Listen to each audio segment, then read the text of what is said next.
حشر تک ڈالیں گے ہم پیدائش مولا کی ہو مثل خاص نجد کے قلعے گراتے جائیں گے چل کر خاک ہو جائیں عدو مگر ہم تو رضا دم میں جب تک دم ہے ذکر ان کا سناتے جائیں گے۔ تو اے مسلمانوں یقیناً یاد رکھو یہ ماہ میلاد النبی ہے اور اتوار کے دن 12 ربیع الاول شریف ہے 8 بجے صبح کو بلکہ آپ کو فجر کی نماز پڑھی اور اس کے بعد یہیں پڑھ رہے ہیں اور آپ اپنے ہاتھوں میں باوضو ہو کر جھنڈے لیجیے اور یہ ثابت کیجیے کہ ہم اسلام کے سپاہی ہیں، ہم رسول اللہ صلی اللہ علیہ وسلم کے غلام ہیں۔ آپ نے دیکھا آپ نے اپنے گھر پر میلاد النبی کا جھنڈا لگانا بند کر دیا تو آپ سے کہا گیا کہ آپ ترنگا لہرائیں، ترنگا ہمارے ملک کا جھنڈا ہے، کوئی اعتراض نہیں، ٹھیک ہے، کوئی اعتراض نہیں ہے، ہم بھارتی ہیں، ہم اپنے بھارت کا جھنڈا چلو لہرائیں گے۔ لیکن کہنے کی بات تم نے میلاد النبی کا جھنڈا لگانا بند کیا تو اب تم مولوی اور مفتی اور قاضی بھی اپنے گھر پر بھارت کا جھنڈا لہرائیں گے۔ تو اگر بھارت کا جھنڈا لہرانا جائز ہے تو بتاؤ رسول اللہ کے میلاد کا جھنڈا لگانا کیوں ناجائز ہوگا؟ کیوں شرک، کیوں بدعت؟ بتائیے محمد کا جب یوم میلاد آئے، محمد کا جب یوم میلاد آئے تو بدعت کے فتوے انہیں یاد آئے۔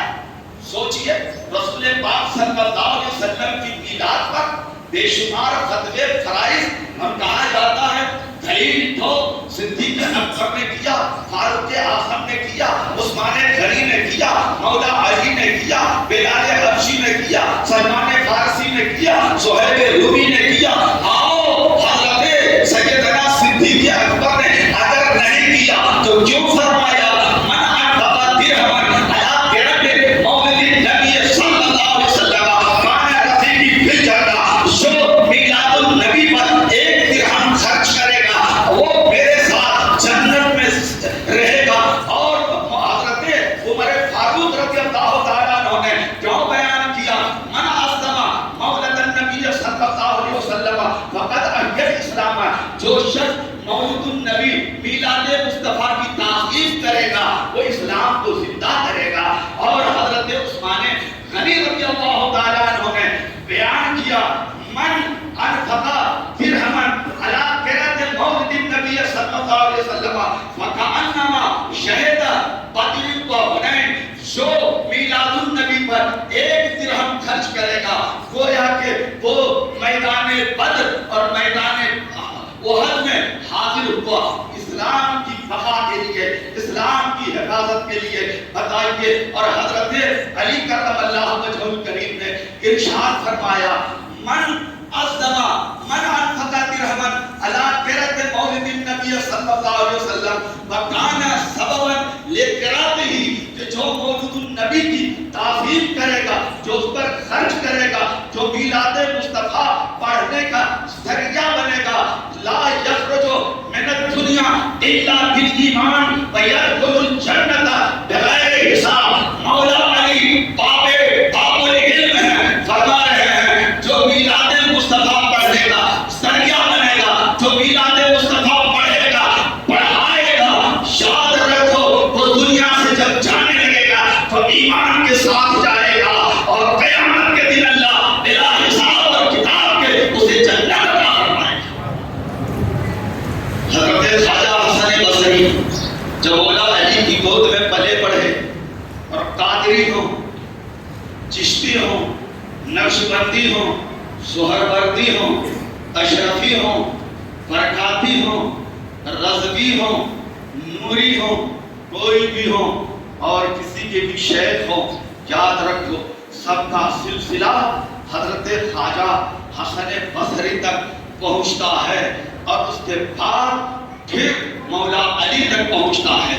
وہ حضرت خواجہ حسن بصری فرماتے ہیں لو قدرت تو فرماتے ہیں قدرت لو کان مثل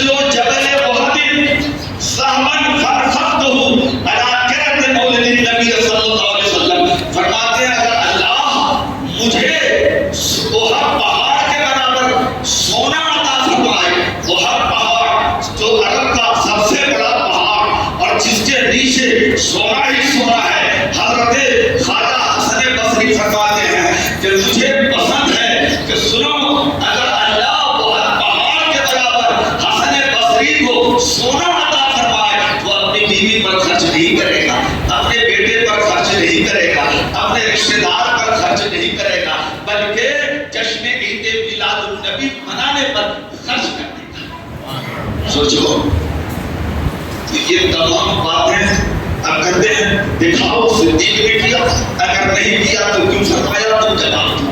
سمجھ گئے ہیں؟ سب سے پہلے ہمیں کرنے دو، اور اگر تم نہیں کرتے ہو کہتے اسی دن حضور پیدا بھی ہوئے اور اسی دن حضور انتقال بھی فرمایا، غم کا دن ہے، تو بھائی حصہ کر لو، ہم خوشی منائیں تم لوگ، ہم خوشی منائیں، جی بھر کے ہم خوشیاں منائیں اور تم جی بھر کے رو، چھاتی ماتھا پیٹو۔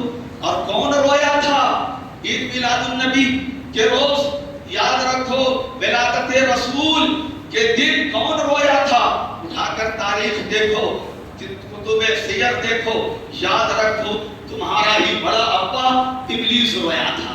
وصاح الشیطان علی جبل ابی طبیب، وصاح الشیطان، چار موقع پر شیطان رویا حدیث میں، چار موقع پر۔ کب کب رویا شیطان؟ جب اللہ نے کہا آدم کو سجدہ کر، وہ سجدہ نہیں کیا، ابا واستکبر وکان من الکافرین، وہ اکڑ گیا، میں شرک نہیں کروں گا۔ یہی بولی جن کے شاگردوں نے کی، شرک شرک شرک، ارے شرک کس کو کہتے ہیں؟ ارے شرک اس کو کہتے ہیں کہ اللہ کی ذات میں یا اللہ کی صفات میں کسی کو شریک ٹھہرانا، یعنی جیسا اللہ ویسے ہی کسی نبی کو بنا دیا، کسی ولی کو۔ لیکن کوئی بھی جاہل سے جاہل اور دیہاتی مسلمان بھی اللہ کی طرح کسی نبی کو نہیں سمجھتا ہے، کسی ولی کو نہیں سمجھتا ہے۔ مختصر گفتگو کر رہا ہوں، اب سوچئے۔ اور صفات تو اللہ کی صفات قریب ہے، اللہ ازلی ہے، ابدی ہے، ہمیشہ سے ہے، ہمیشہ رہے گا۔ اللہ کی پیدائش نہیں، جب اللہ کی پیدائش نہیں تو پھر موت نہیں، تب بتاؤ جب اللہ پیدا نہیں ہوا تو مرے گا نہیں، وہ تو حی ہے، وہ تو ہمیشہ سے زندہ ہے، ہمیشہ زندہ رہے گا، وہ قیوم ہے، وہ خود سے قائم ہے، اور اس نے جس کو قائم کر رکھا ہے وہ قائم ہے۔ سوچئے، تو میں کیا کر دینا چاہتا ہوں کہ اللہ کی ذات اور صفات یہ کسی مخلوق کے لیے ماننا یہ شرک ہے۔ تو اب یہ کہنا تو جس روز اللہ نے فرمایا آدم کو سجدہ کرو، تو سجدہ اس نے نہیں کیا تو اللہ نے اسے راہ میں بارگاہ کر دیا، تو وہ چیخا چلایا۔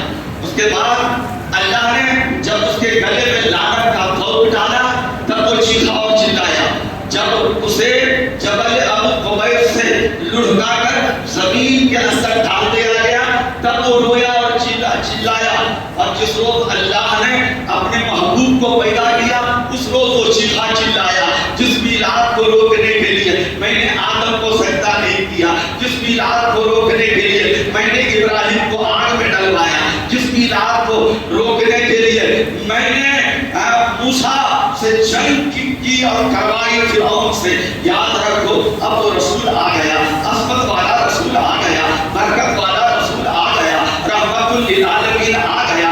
اب یہ آ گیا، اب میری دال نہیں گلے گی۔ تو شیطان اس روز چیخا تھا جس روز نبی پیدا ہوئے تھے، اور جس روز اللہ نے سورہ فاتحہ الحمدللہ کی پوری سورہ رسول اللہ صلی اللہ علیہ وسلم پر نازل کی، اس روز شیطان چیخا تھا، چلایا تھا کہ اب یہ سورہ اللہ نے اپنے محبوب کے ذریعہ مسلمانوں کو دے دیا۔